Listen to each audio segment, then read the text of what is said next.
kebutuhan-kebutuhan setiap daerah sebaik mungkin.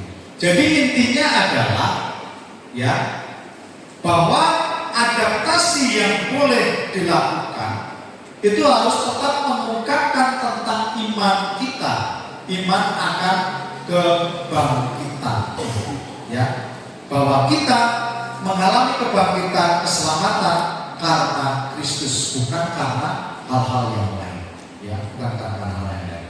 Baik, itu intinya. Nah, ini pertanyaan yang nanti bisa menjadi diskusi.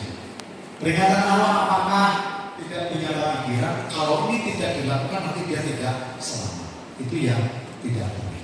Ya, pemikirannya itu yang tidak boleh. Baik. Ini kita lihat lagi kremasi. Ya. Ini berkaitan dengan kremasi, ada ketentuan-ketentuan, ya. Jadi ada dokumen gereja yang dikeluarkan berkaitan dengan kremasi. Ini dalam bahasa Indonesia itu untuk bangkit bersama Kristus, ya, untuk bangkit bersama Kristus itu dalam terjemahan bahasa Indonesia.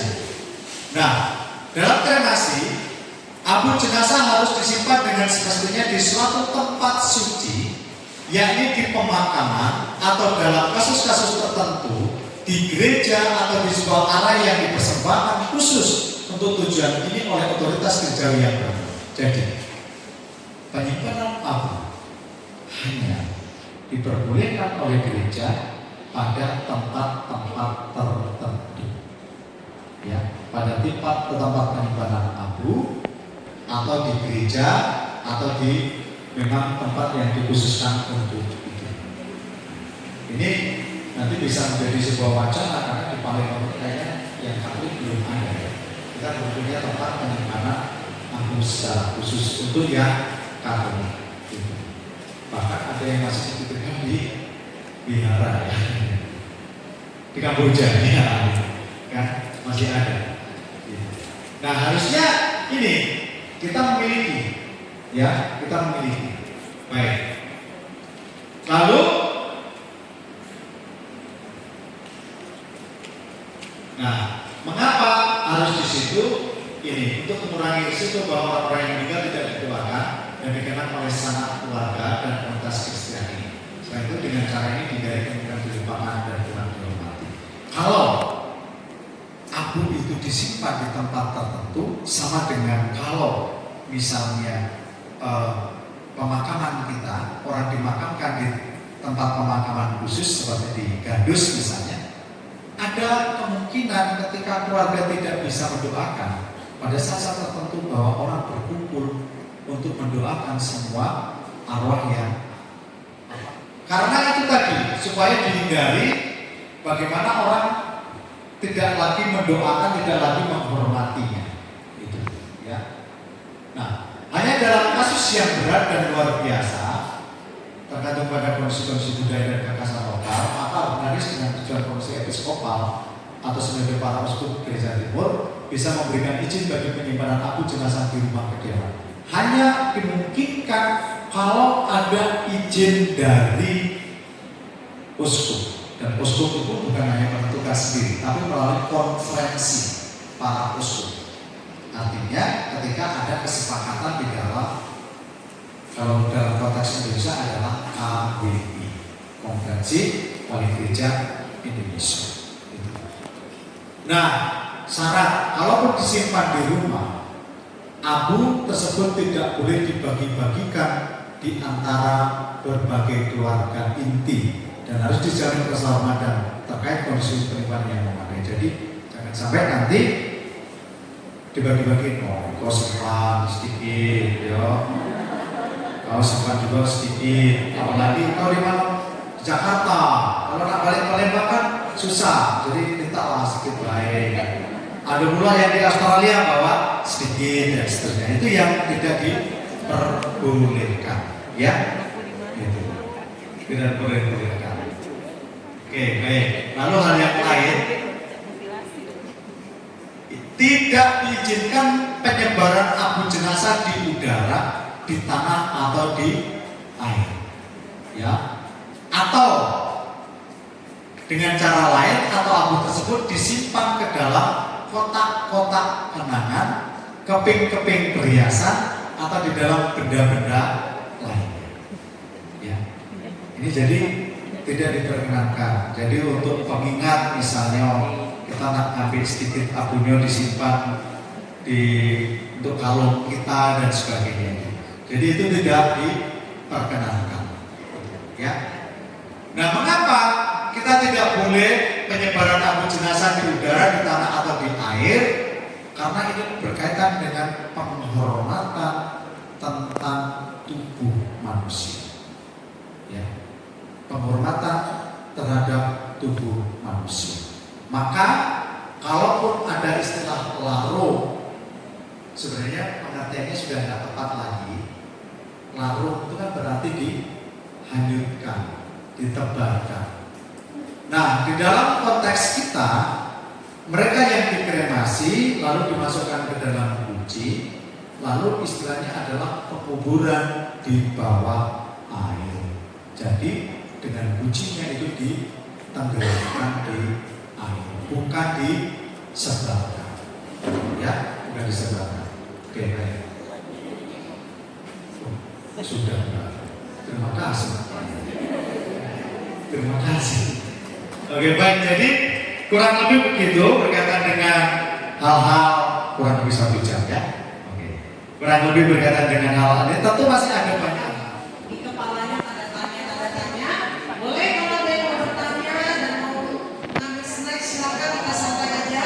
Boleh angkat tangan nanti sebutkan nama dan salam. Ada yang mau bertanya? Kalau umat yang meninggal itu menghadap ke altar. Sedangkan kalau imam, uskup, imam dan diakon itu menghadap ke umat. Itu. Nah, mengapa? Karena ini berkaitan dengan bagaimana ketika orang hadir di dalam perayaan Ekaristi, ketika orang ikut serta di dalam perjamuan kudus. Nah, memang kematian itu kan selalu membawa selalu mengungkapkan iman kita. Maka tindakan, simbol-simbol itu semua mengungkapkan iman kita.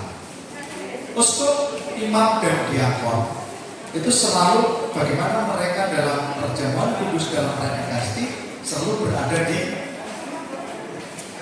panti imam, di belakang altar dan menghadap ke umat. Sedangkan umat itu selalu menghadap ke altar. Nah, itu sebenarnya. Nah, kok di tempat lain masih ada yang belum begitu? Ya, kita tahu bahwa nggak semua orang Katolik itu juga tahu apa yang diimani, ya kan? Gitu Pak, ya. Enggak semua orang Katolik itu tahu apa yang diimani, gitu Pak. Maka kalau masih ada yang bertentangan, masih ada yang belum melakukan itu, kalau bisa diberitahu, ya, diberitahu. Ini loh, dalam iman kita, dalam gereja kita itu seperti ini.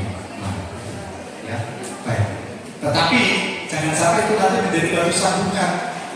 Jangan lalu kemudian kita menjadi orang yang berkeras hati. Pokoknya harus begini, kalau enggak usah bisa. Nah, ini juga salah nanti ya. Oke. Baik. Lalu yang kedua berkaitan dengan bagaimana dengan menaruh makanan, misalnya di rumah duka, gitu. Di depan jenazah itu ada buah, gitu. Lalu kemudian ada garu, apa? Lada lapar, ya gitu. Ada buah, ada garu dan seterusnya itu.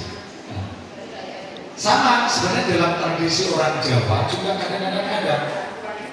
Ketika berdoa untuk mereka yang meninggal atau orang Jawa mengatakan ngirim leluhur, itu biasanya ada teh, ada kopi, ya, ada makanan-makanan dan seterusnya. Boleh atau tidak?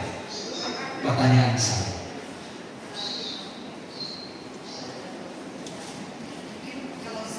Mungkin bukan boleh, tidak boleh, tapi kalian percuma ngomong ngabisin duit. Percuma ngabisin duit, baik. Percuma ngabisin duit, ya. Kalau orangnya nggak makan, Kalau orangnya nggak makan, baik. Ada lagi? Oh.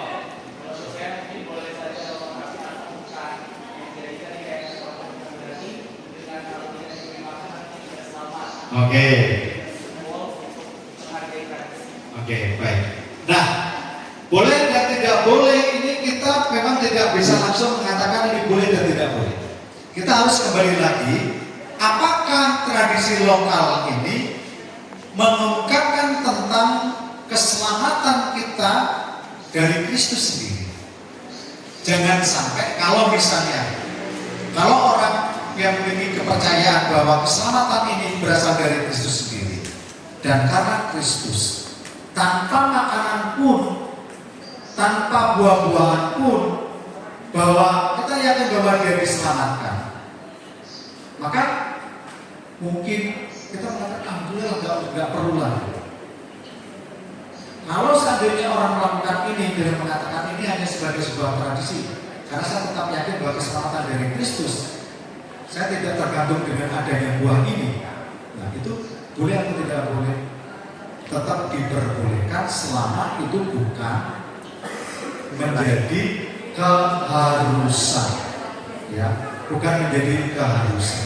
Nah, maka kalau kita bicara tentang tradisi lokal ini menjadi abu-abu, karena berkaitan dengan bagaimana penghayatan orang, penghayatan manusia. Gitu. Nah, makanan yang diberikan itu bukan menjadi kemudian ini loh makanan untuk mereka yang sudah meninggal. Saya pernah waktu dulu kecil, kakek saya itu membuat ada tradisi dulu di kampung itu sebelum tanam pagi. Sebelum tanam pagi itu jadi sudah ada nasi, ada telur, ada urap dan sebagainya. Itu dibawa ke pojokan sawah, di salah satu sudut sawah, lalu diletakkan di itu. Lalu kakek saya nggak tahu ngomong apa atau berdoa apa, nggak tahu saya. Yang penting saya ikut, begitu dia pergi itu saya ambil, kan gitu. Nanti saya makan, ya saya makan. Gitu. Nah, sering yang kemudian yang menjadi persoalan adalah ketika orang melakukan itu, orang berpikir bahwa ini menjadi sebuah keharusan. Kalau saya tidak membuat ini, nanti mereka yang meninggal ini akan marah. Nah itu yang salah. Itu yang salah. Karena orang yang meninggal sudah tidak butuh makanan fisik, karena biarkan terus juga akan pernah habis, ya kan? Rumah-rumahan dan seterusnya. Nanti kalau nggak diberikan rumah-rumahan, nanti di sana nggak punya rumah. Pakai pembantu lagi. Maka, nah itulah. Maka pada suatu ketika ada orang yang memberikan rumah-rumahan untuk orang tuanya yang sudah meninggal. Kan ada toko yang menjual itu loh. Nah, lalu saya mau beli rumah untuk bapak. Oh ya, ini. Lalu penjualnya ngomong, kalau bapak punya rumah di sana, lalu kalau mau bepergian bagaimana? Kalau kita ada mobil, bilang mobilan. Ya. Lalu kalau bapak mau pergi kan mungkin hanya siapa? Kalau misalnya, kalau orang yang memiliki kepercayaan bahwa keselamatan ini berasal dari Kristus sendiri dan karena Kristus, tanpa makanan pun, tanpa buah-buahan pun, bahwa kita yakin bahwa dia diselamatkan, maka mungkin kita mengatakan alhamdulillah nggak perlu lagi. Kalau seandainya orang melakukan ini dengan mengatakan ini hanya sebagai sebuah tradisi, karena saya tetap yakin bahwa keselamatan dari Kristus, saya tidak tergantung dengan adanya buah ini. Nah itu boleh atau tidak boleh? Tetap diperbolehkan selama itu bukan menjadi keharusan, sebuah keharusan. Kalau kita mengatakan ini harus supaya orangnya selamat, itu salah secara iman Katolik. Maka tidak boleh dilakukan. Tapi kalau saya melakukan ini hanya sekedar ini hanya sebagai penghormatan saja, ya silakan. Bukan mengurangi iman kita, kepercayaan kita akan kebangkitan kepada Kristus sendiri. Baik. Lalu kemudian persiapan. Apa yang perlu dipersiapkan untuk bisa menyambut pada kematian? Apa yang bisa kita lakukan? Kita belajar dengan Santa sama Simeon dan Hana. Ya toh? Pada hari tuanya mereka bertekun di dalam doa di bait Allah. Maka kita yang bukan hanya tua, karena orang mati itu kan bukan hanya berdasarkan usia, yang muda juga. Maka marilah kita juga semakin bertekun berdoa dan menghadiri perayaan Ekaristi. Ada Ekaristi harian juga di sini ya. Ada perayaan Ekaristi harian juga. Nanti kita bisa semakin tekun hadir dalam perayaan Ekaristi. Jadi tidak ada persiapan yang lebih baik daripada kita semakin selain kita semakin dekat dengan Allah sendiri. Itu saja Pak ya. Oke. Baik. Lalu yang kedua tadi. Ya. Silakan Bu. Dan dulu tadi ya.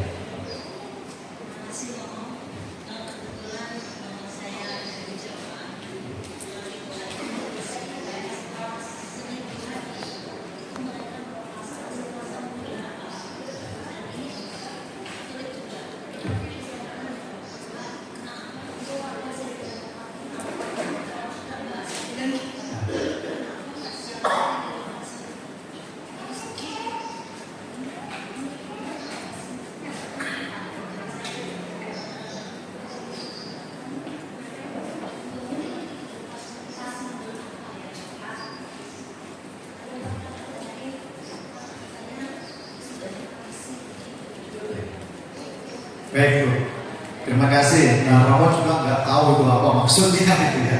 Melepaskan burung merpati pada hari yang ke-1000. Memang dalam tradisi Jawa, hari ke-1000 itu menjadi istilahnya akhir dari doa untuk mereka yang sudah meninggal. Ya, itu untuk tradisi orang Jawa. Romo juga tidak tahu apa maksudnya.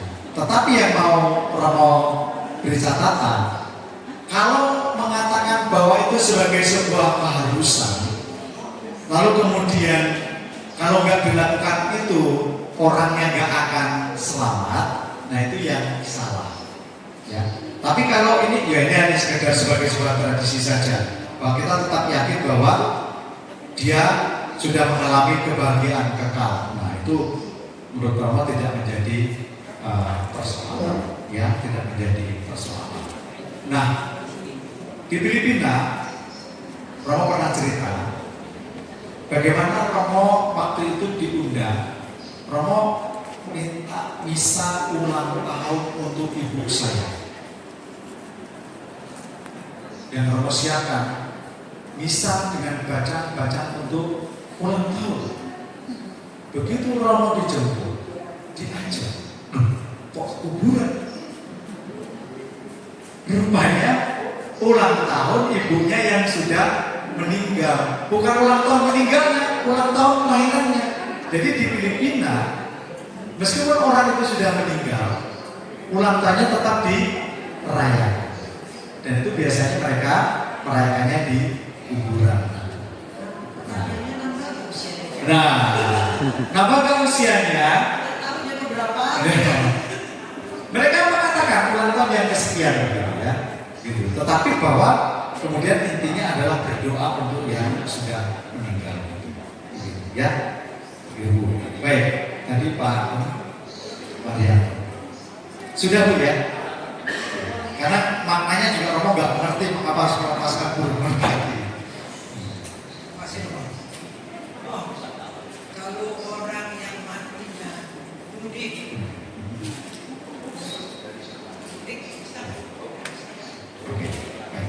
Baik, ini pertanyaan yang sangat bagus. Ya, kalau mereka yang bunuh diri boleh nggak dimakamkan secara Katolik? Menurut Bapak Ibu, boleh nggak? Boleh. Alasannya apa? Apa? Kasihan, alasannya kasihan. Ada yang nggak boleh?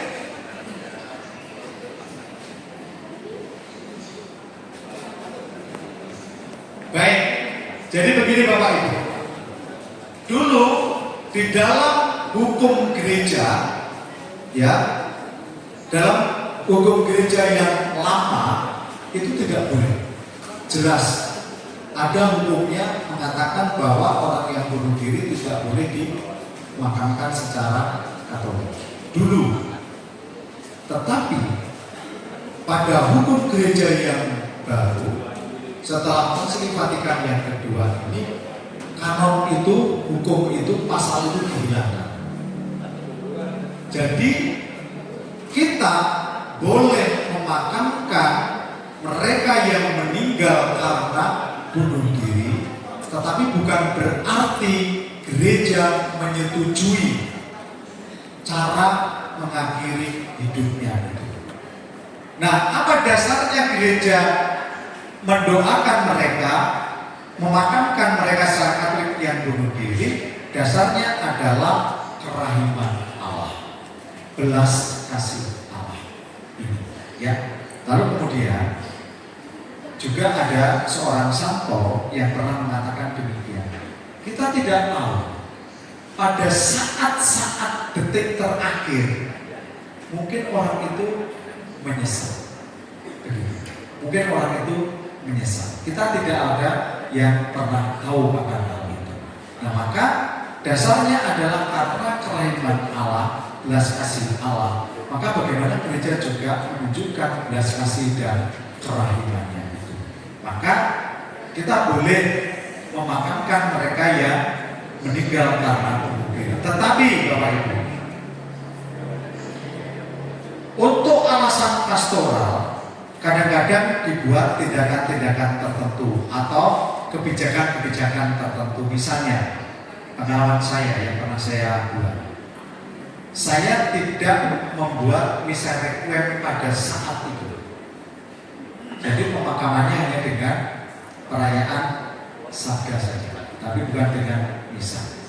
Baru nanti pada peringatannya itu saya bisa merayakan Ekaristi. Mengapa? Supaya nanti ini tidak dianggap oleh orang bahwa kalau begitu ya sudahlah, lebih baik saya bunuh diri saja, kan gitu ya.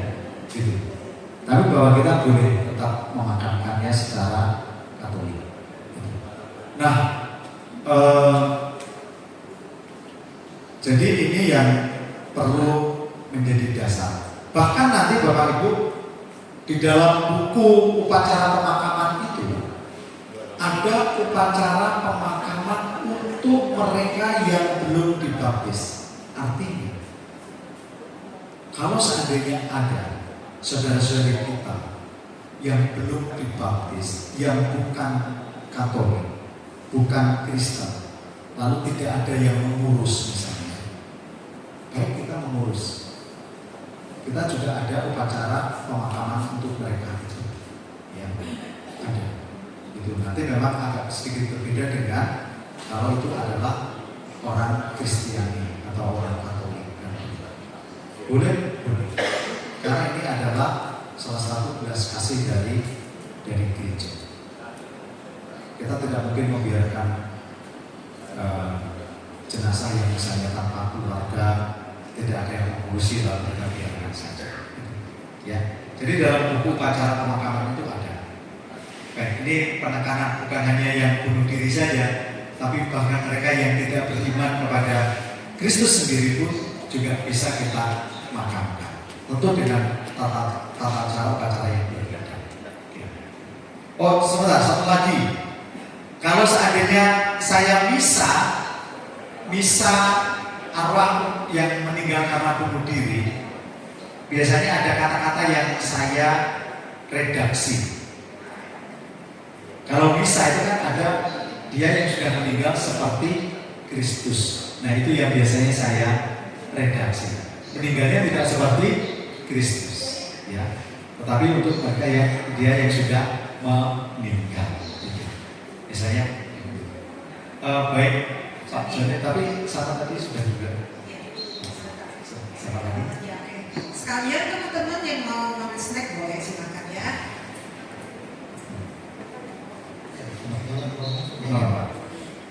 Yang mau saya tanyakan mengenai kremasi ini apakah sudah memang dibolehkan atau mungkin istilahnya dikatakan ya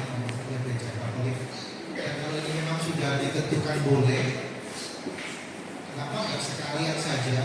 Ya setelah dikremasi masukkan di apa itu buji, ya dikumpulkan saja di tempat kuburan kita di sana supaya tidak makan sampai 2 kali 1 meter itu kita nggak perlu berhektar-hektar menyiapkan lahan pemakaman.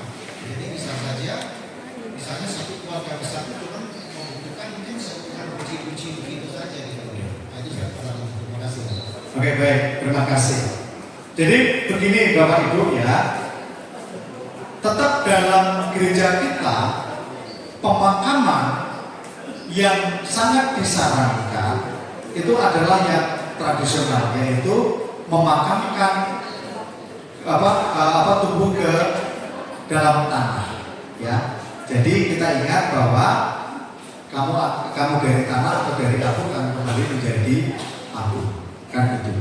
Nah, jadi pemakaman ini, penghormatan yang sesungguhnya itu pemakaman dalam gereja Katolik tetap dipertahankan. Yang paling utama itu adalah dengan pemakaman di dalam tanah atau dikuburkan, ya dikuburkan.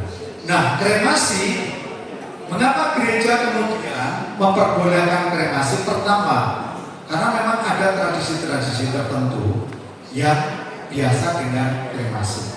Yang kedua, karena alasan soal praktis, di mana kemudian, gitu, ketika di kota lahan untuk pemakaman itu kan semakin sempit.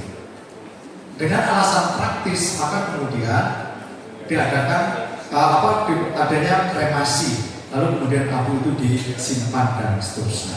Nah, baik, saya mau ini dulu ya. Nah, jadi pemakaman itu tetap, kecuali karena ada alasan pastoral tertentu, misalnya tentang lahan yang semakin sempit, gitu, maka dikremasi. Karena tidak semua orang juga mau dikremasi. Nah, lalu mengapa kita tidak menyiapkan lahan tertentu untuk penyimpanan abu jenazah di sini, misalnya di Gandus dan seterusnya. Nah, itu prosesnya saya tidak tahu, tapi sudah lama dibicarakan. Tapi sejauh mana itu kita orang sendiri tidak tahu, apakah berkaitan dengan perizinan atau apa dan sebagainya. Karena itu butuh izin juga dari pemerintah. Kita nggak tahu persis apa yang menjadi kendala di sini. Begitu Pak Jono.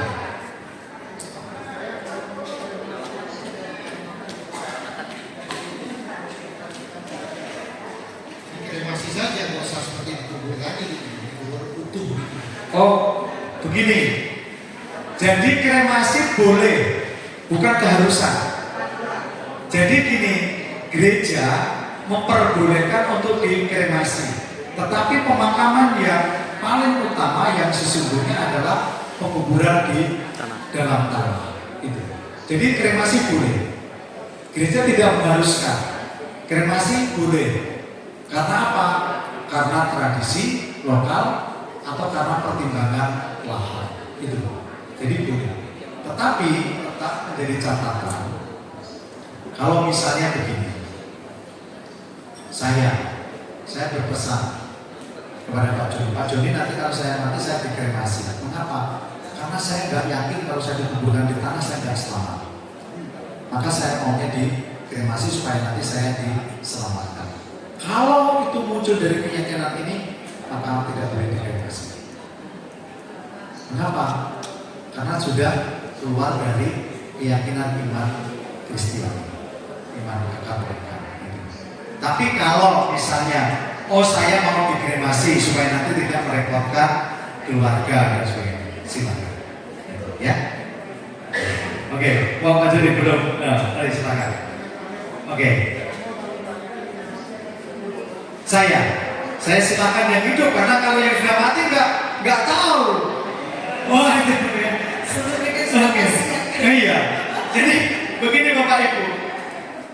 Kalau seandainya saya mati, misalnya saya pun pesan misalnya nggak usah kremasi atau kubur.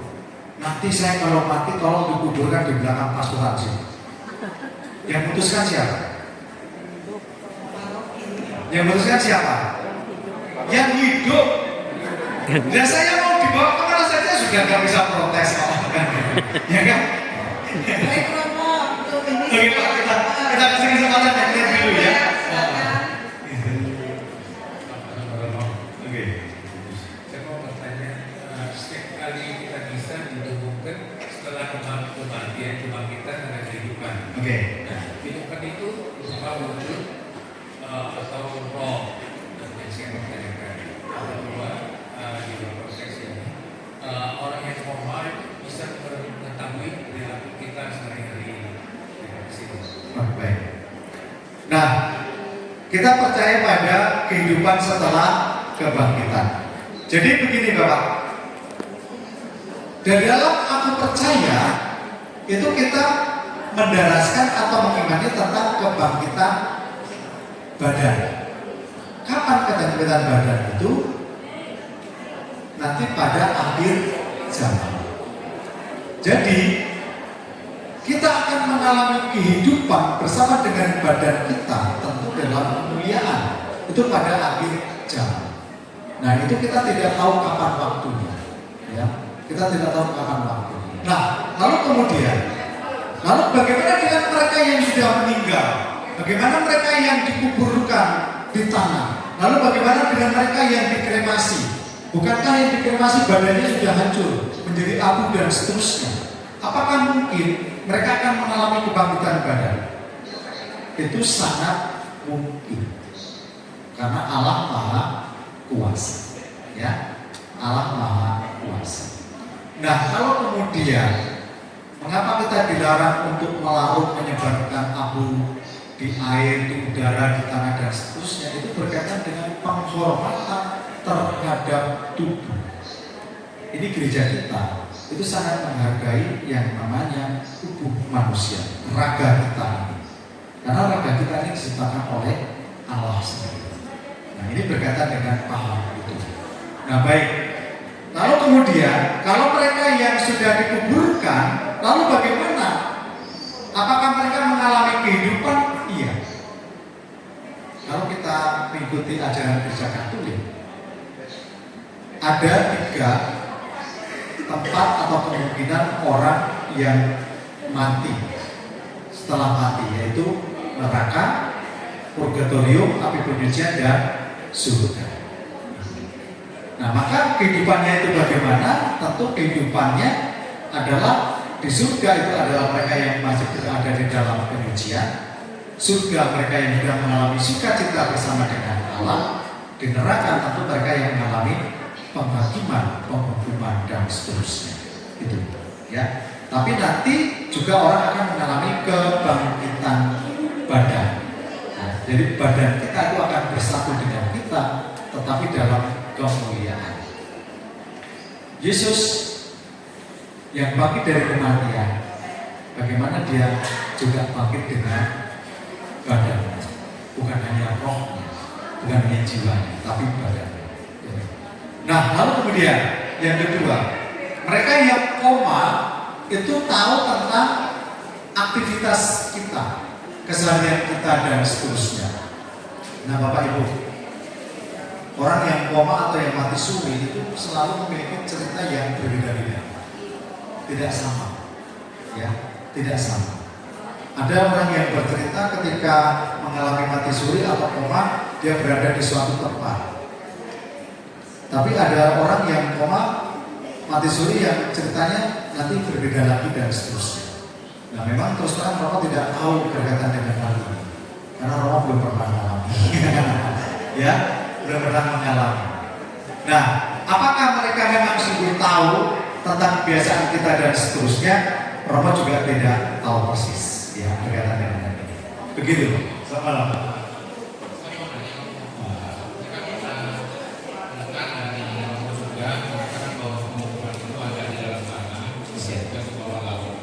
Di bawah air. Ya, bawah air. Nah, upacara untuk pemakaman yang di dalam tanah di bawah air itu apakah sama? Baik. Jadi model pemakamannya pada intinya adalah sama. Pada intinya sama. Itu, ya. Pada intinya adalah sama. Romo tidak ingat persis, tetapi nanti di dalam buku upacaranya itu ada. Tapi kurang lebih sama. Karena baik di tanah maupun di bawah air, fokus upacaranya itu adalah pada peristiwa kebangkitan. Ya, kurang lebih sama. Hanya ada sedikit berbeda. Pak Frans mungkin bisa bersharing, memberi sedikit saja, sebentar. Sama nggak Pak? Ada doanya yang sedikit berbeda. Rumusan doanya yang agak berbeda karena berkaitan dengan di tanah dengan di bawah air. Tapi bawah intinya adalah sama. Begitu Pak ya? Oke. Saya Sebentar. Ada yang mengatur Pak? Kita ngikutin dulu. Atau masih berkaitan dengan yang itu tadi?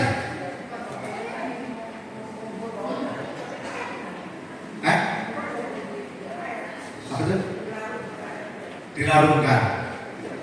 Iya, ada sebentar ya. Ini berkaitan dengan itu. Jadi istilah kita tuh masih pakai larung di kita di sini. Sebenarnya larung itu kaitannya dengan menghanyutkan, menaburkan abu di air. Sebenarnya istilah yang tepat adalah penguburan di bawah air, bukan larung. Istilah yang tepat. Hanya karena kita masih kebiasaan, masih pakai istilah larung tadi, ya. Oke. Jadi mungkin maksudnya walaupun kita itu bukan kita taburkan, Bukan taburkan, tapi ditenggelamkan. tenggelamkan. Ya. Itu tenggelamkan. Baik. Selamat malam Bu. Oke.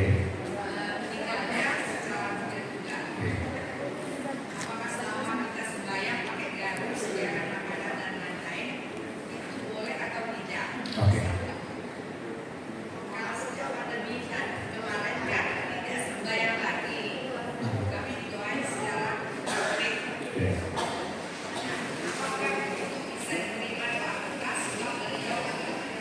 Oke. Baik.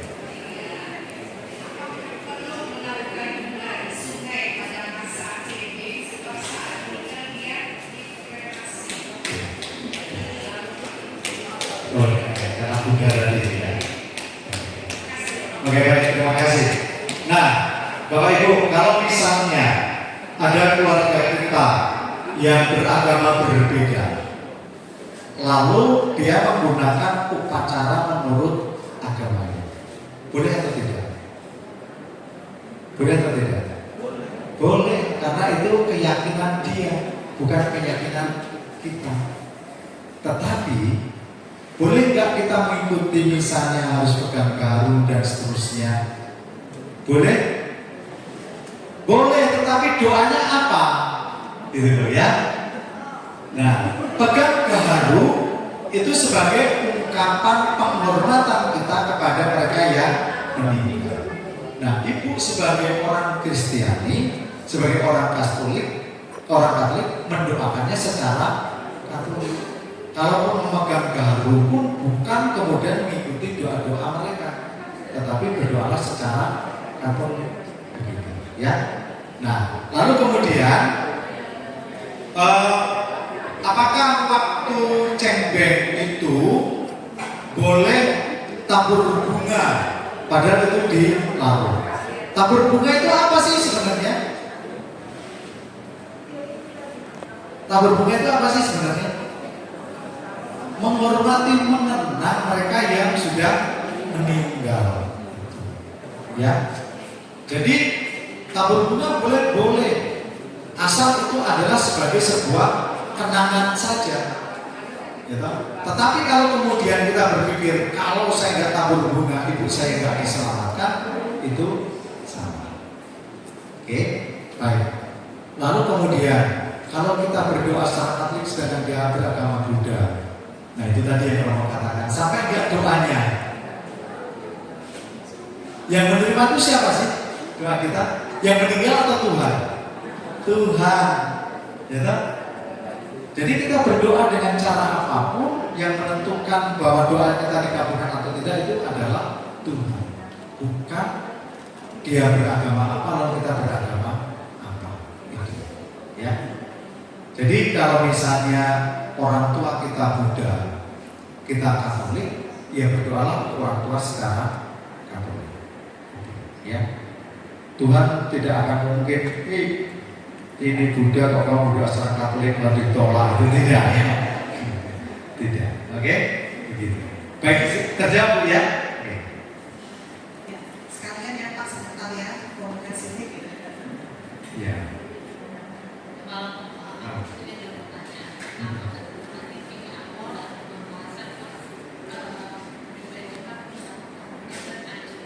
Oke. Oke, baik. Terus.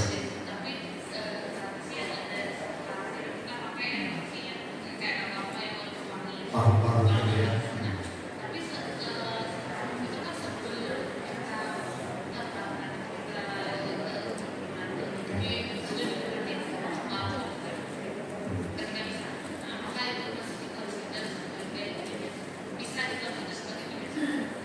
Oke.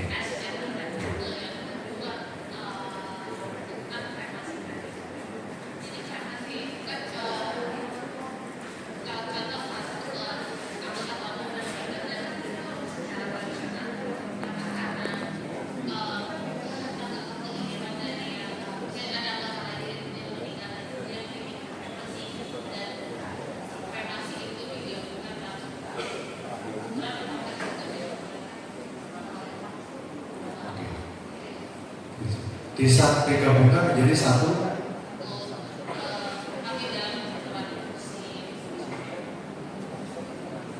Oh, gitu. Kremasi, lalu kemudian dikuburkan, abunya dikuburkan.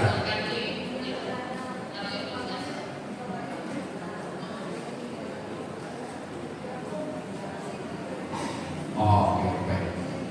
Oke, baik. Baik, terima kasih. Yang pertama, bahwa memang di dalam upacara pemakaman itu dikatakan bahwa boleh juga memasuki dengan air suci, boleh ya, bukan menjadi sebuah keharusan.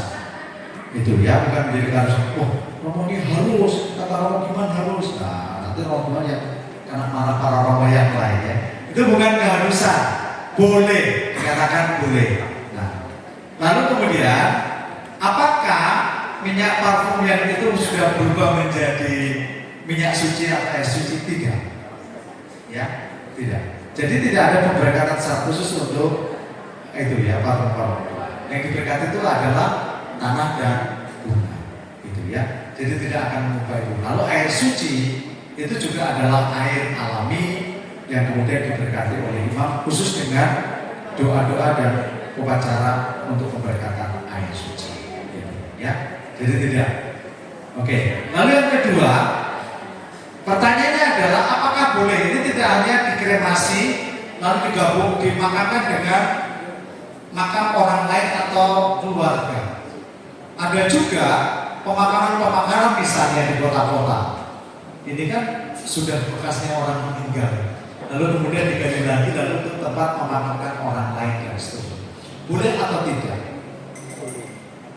Ini pertanyaannya. Suster kayaknya mau menjawab. Boleh suster?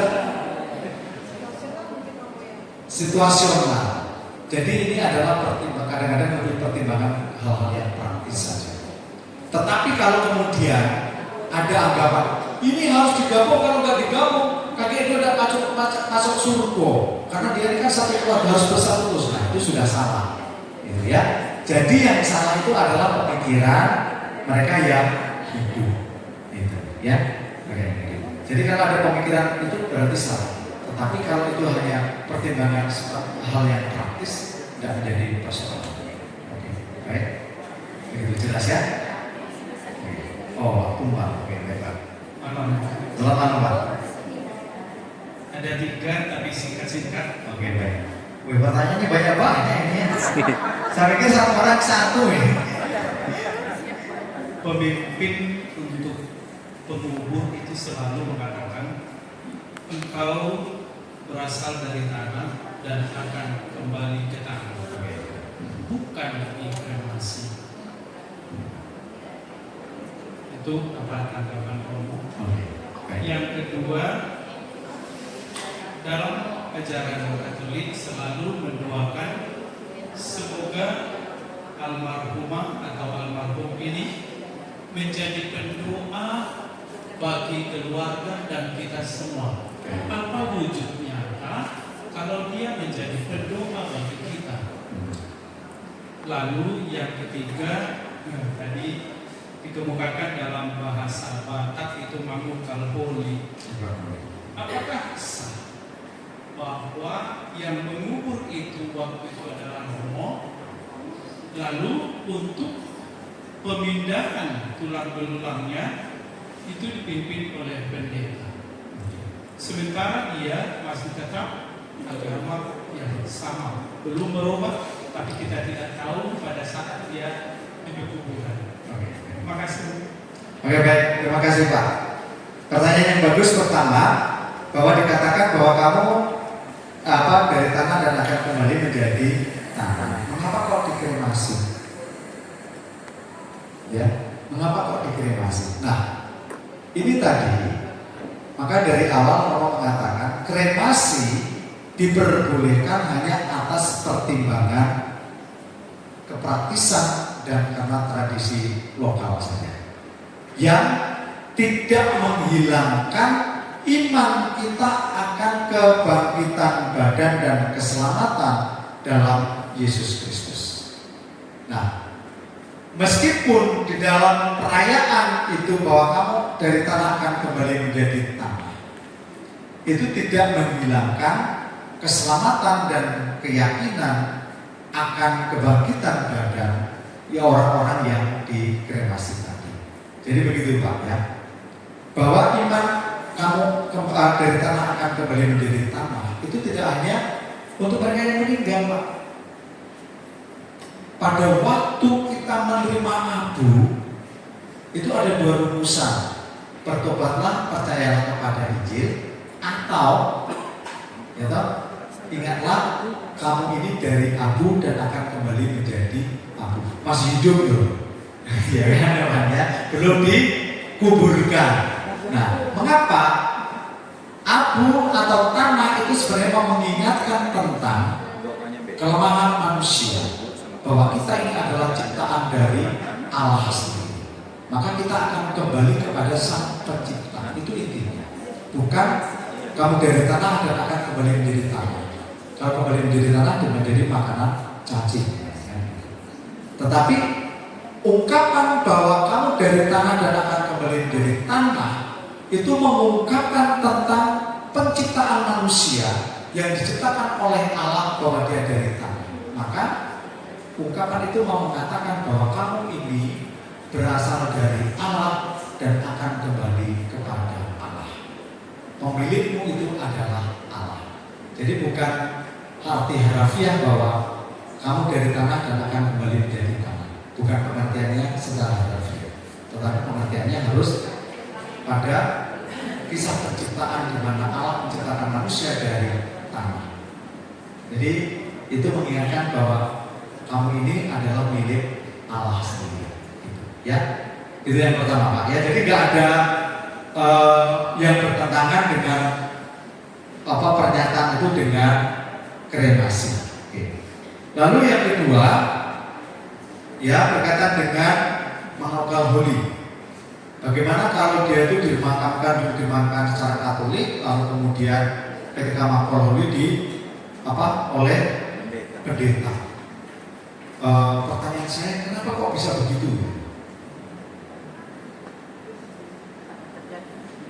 Apa yang terjadi?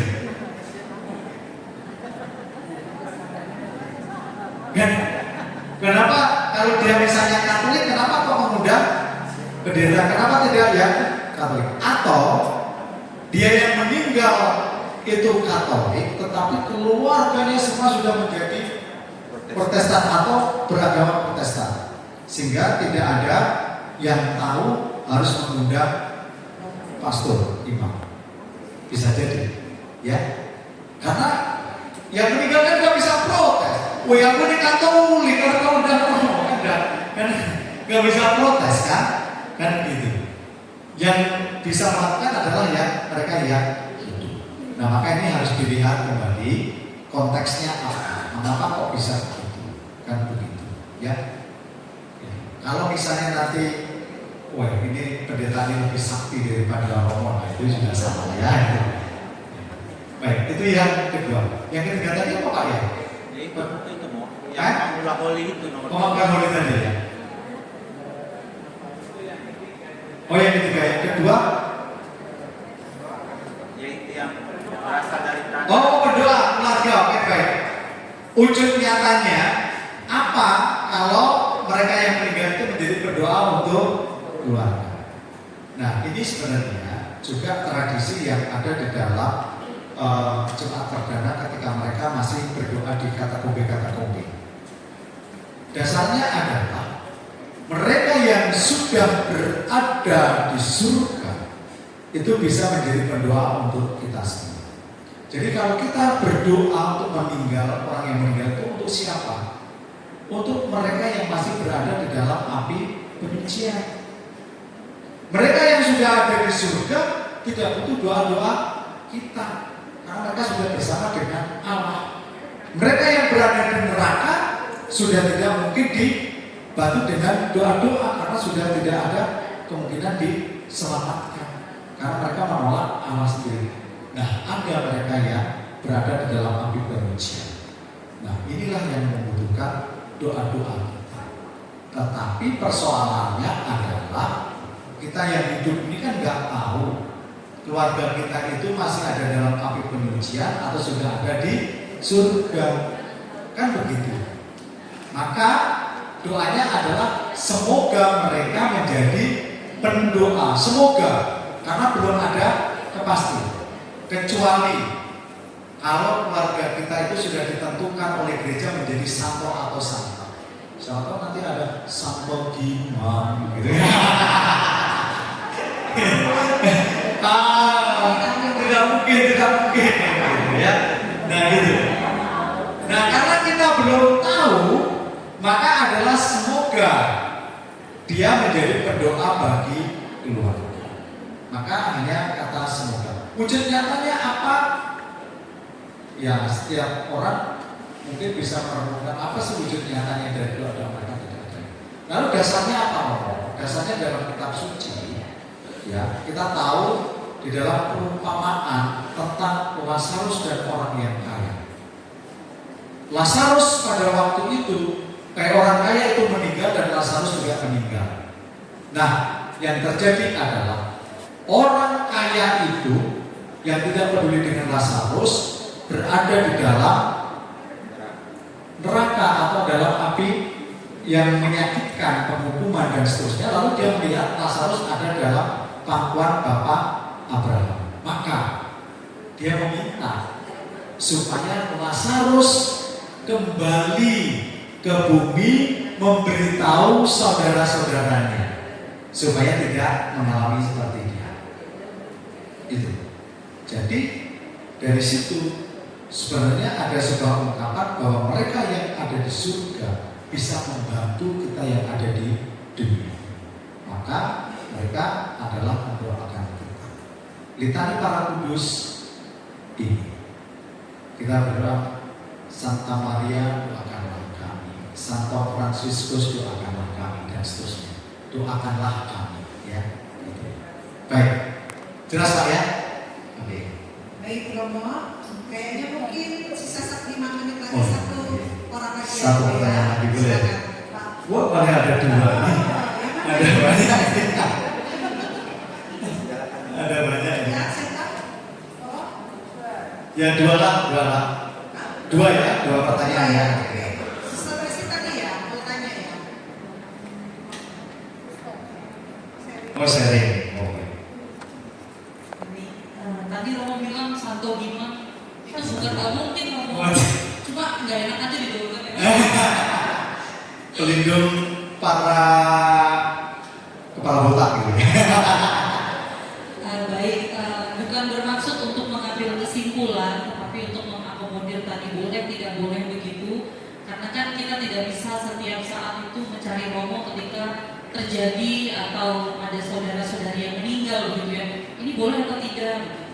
Nah, mungkin kalau saya memetik hikmahnya dari pembicaraan ini adalah tadi dalam konteks tradisi lokal sejauh itu tidak menggantikan iman akan Kristus dan juga tadi tidak kalau saya tidak melakukan ini tidak selamat atau orang yang meninggal tidak selamat, saya pikir karena itu tradisi tadi dan masih dalam arti dimungkinkan atau bisa dilakukan tanpa harus pinjam uang sana sini hanya untuk mengakomodir itu bisa dilakukan seperti itu.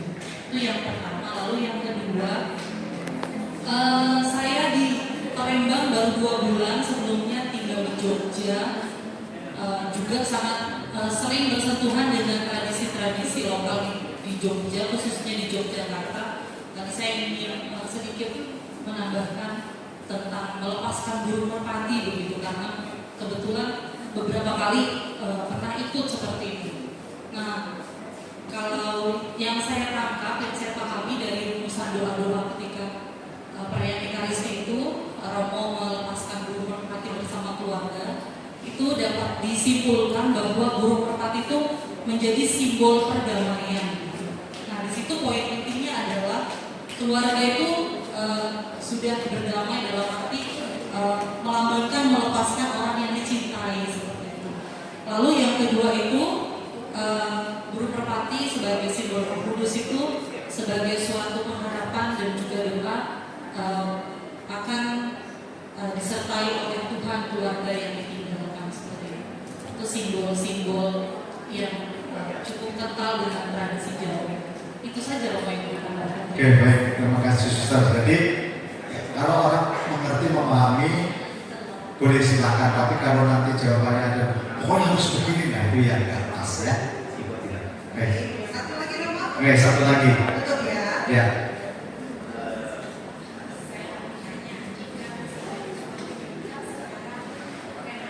Oke. Oh, iya. Nah, rupanya ada yang punya pertanyaan yang sama nih saya nih. Oh iya. Nah, kalau suaminya meninggal dengan cara dikremasi, lalu istrinya meninggal dengan cara dikubur, mana mereka ketemu tidak kayak gitu? Ya, mereka ketemu tidak kan gitu. Nah, baik.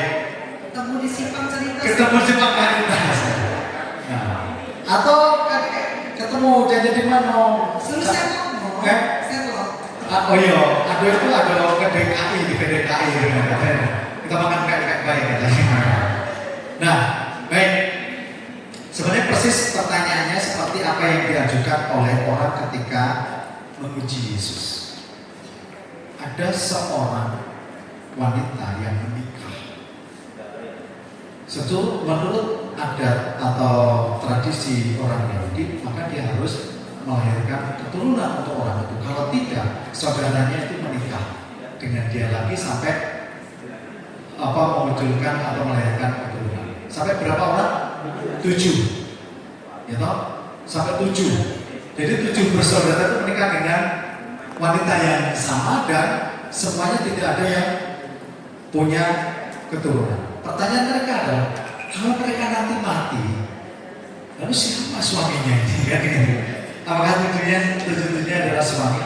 Nah, jawaban Yesus adalah di dalam kehidupan setelah kematian tidak ada kawin dan dikawinkan. Artinya, dalam kehidupan setelah kematian, semua orang hidup di dalam satu kesatuan bersama dengan Allah. Semua itu terjadi dalam hidup dalam persaudaraan dan kasih dengan Allah sendiri. Jadi bukan lagi kasih secara personal, begitu, ya, bukan lagi kasih secara personal. Jadi kalau nanti misalnya yang laki-laki dikremasi, yang perempuan itu dimakamkan, kita tetap pada keyakinan bahwa entah dengan kremasi maupun dimakamkan, mereka juga akan mengalami kebangkitan. Yang tadi Romo katakan kebangkitan badan juga. Ya toh? Nah, nanti dalam kehidupan nanti, ya mereka akan berjumpa, tapi ya sudah seperti yang dikatakan Yesus, juga lagi berpikir soal kamu istri saya atau siapa kan begitu. Ya toh? Dan lagi berpikir tentang itu, karena itu adalah keselamatan kekal, kebahagiaan kekal. itu sudah menjadi puncak dari seluruh sukacita kebahagiaan manusia. Kan begitu. Nah, jadi kehidupannya sudah berbeda dengan kehidupan di dunia ini. Nah, kalau kehidupannya tetap sama, ini hanya lelucon aja ya. Kalau kehidupannya tetap sama, mungkin ada ibu-ibu yang nggak mau nanti ketemu dengan ibu mertuanya. Ya, gitu. Ya. Jadi kehidupan yang sudah berbeda, itu ya.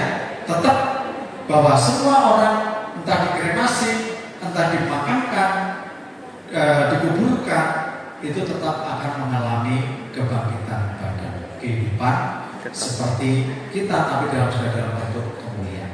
Itu jelas ya. Jadi jangan khawatir ya. Gitu. Jadi nggak lagi berpikir soal suami atau istri kawin dan dikawinkan nanti dalam kehidupan berikutnya. Begitu. Baik, Romo. Romo, satu pertanyaan penutup. Oke. Pertanyaan singkat, dijawab dengan singkat saja. Romo mewakili teman-teman. Masih perlukah benang merah dan kelor untuk menangkal sial? Benang merah dan daun kelor. Nah, ya biasanya kan di jari kita diikat dengan benang merah untuk tradisi orang Tionghoa. Kalau ini dianggap sebagai saya harus melakukan ini karena untuk menangkal sial dan seterusnya supaya nggak ditutup oleh arwah-arwah, itu salah. Tapi kalau Anda melakukan ini hanya sebagai sebuah bentuk solidaritas, penghormatan kepada mereka yang berduka, silakan. Tapi kalau pemikirannya untuk membuang sial, itu sudah tidak benar. Kalau kita menggantungkan kesialan atau kesialan dengan benang merah, berarti kita sudah tidak percaya kepada Tuhan sendiri. Segala sesuatu yang berkuasa di langit dan bumi adalah Tuhan kita, Yesus Kristus. Amin, saudara. Amin. Mari kita beri tepuk tangan ya. Sangat luar biasa. Masih belum. Ayo kita bisa menolak. Supaya tidak tadi terus. Katanya kan kalau manusia itu meninggal karena Tuhan. Kalau seorang sudah 1 hari, 3 hari, 10 hari, 50 hari di ICU, dokter tanya mau pernah tidak? Maka jawab Tuhan. Kita bilang dia, kita tidak sama lagi. Kita berhentikan di sini. Bagaimana dokter sebenarnya? Kamu matikan di sini, bukan kami matikan. Apakah yang mematikan itu berdosa? Wah, ini pertanyaan. Penutup yang berat ini. Betul, berat ini. Penutupnya yang berat ini. Baik. Kayaknya harus ngopi lagi. Jadi begini Bapak Ibu. Pertama, kalau kita bicara tentang kematian, kita bisa pada level biologis. Kematian dalam level biologis itu adalah seluruh organ tubuh yang sudah tidak berfungsi lagi. Salah satu tanda bahwa orang sudah meninggal itu adalah ketika batang otaknya sudah tidak berfungsi. Itu. Jadi ini menjadi salah satu menjadi prinsip. Ya. Nah, memang kematian itu adalah kehendak Allah sendiri. Tetapi teknologi dalam tanda petik, Allah katakan dalam tanda petik bisa memperpanjang hidup manusia, tapi tidak pernah bisa menghidupkan manusia lagi. Tidak bisa menghalangi kematian. Nah, kadang-kadang ada peristiwa di mana orang sudah di ICU. Sebenarnya batang otaknya itu kan sudah mati atau hanya sekian persen. Tetapi organ-organnya ini karena alat sehingga seakan-akan masih berfungsi, misalnya dengan bantuan ventilator dan sebagainya itu, ya. Nah, maka pertimbangannya adalah selalu apakah batang otaknya itu masih berfungsi atau tidak. Itu pertama. Kalau itu memang sudah tidak berfungsi, itu dianggap sebagai sebuah kematian. Lalu yang kedua, kadang-kadang juga perlu ada sebuah pertimbangan moral. Pertimbangan moral itu begini. Misalnya yang di ICU itu hanya anak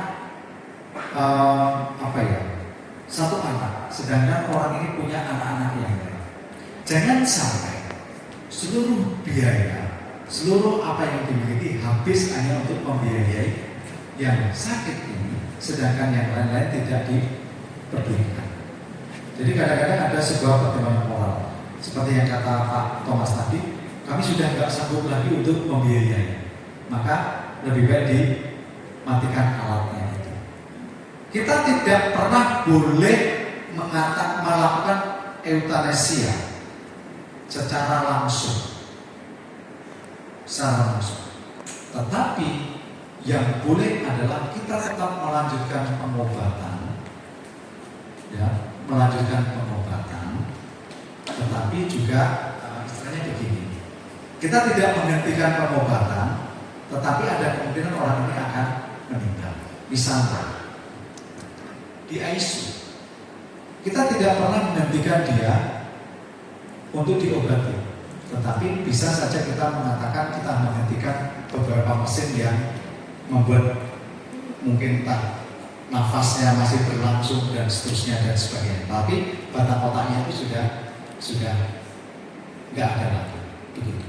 Contoh misalnya almarhum Romo Boni, kan itu ada sebuah pertimbangan karena memang sudah nggak berfungsi lagi. Artinya secara medis dinyatakan dia sudah meninggal secara medis. Tetapi kan karena bantuan ventilator dan sebagainya, lalu alat pancu jantung dan seterusnya kan begitu. Jadi seakan-akan itu masih berjalan. Tapi sebenarnya sudah nggak ada lagi kan begitu. Nah itu bisa kita hentikan. Tapi kalau yang eutanasia dengan tujuannya adalah mengakhiri hidup orang, itu yang nggak boleh. Jadi misalnya begini, saya sakit kanker, lalu kemudian ya sudah, daripada saya sakit dari habis biaya, mendingan saya disuntik mati saja. Nah itu yang nggak boleh, itu tidak boleh. Tetap dilanjutkan pengobatan mungkin dengan kemampuan. Kalau sampai akhirnya orang itu meninggal, itu bukan berarti bahwa kita tidak memperhatikan, tapi karena itu sebatas kemampuannya sampai segitu. Begitu Pak, ya. Jadi memang pertanyaannya agak susah karena memang kadang-kadang harus membuat sebuah pilihan pertimbangan secara medis dan secara moral. Ya Pak, begitu. Baik Romo, selesai pertanyaan? Selesai, sudah bisa dikira Pak ya? Nanti. Baik, Bapak Ibu yang terkasih, terima kasih atas antusias luar biasa dari Bapak Ibu semua, dan mohon maaf karena keterbatasan waktu kita tidak bisa memberi kesempatan. Mungkin kalau begitu ada sesi kedua, ya Romo ya. Ya, oke baik. Boleh dengan tema yang berbeda nanti ya. Oke, siap Romo. Baik, kalau begitu kita akan mengakhiri katekese malam hari ini, dan sekali lagi terima kasih banyak Romo Giman atas penjelasan buat kami. Semoga kita semakin